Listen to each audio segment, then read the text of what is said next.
मेरो आँसु तिमीलाई हाँसो भएछ,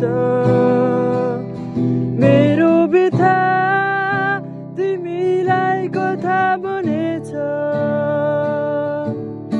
विवस्थामा खुसी थिए तिमी बिना छति मेरो, कति पोखे तिमी समूह समर्पणको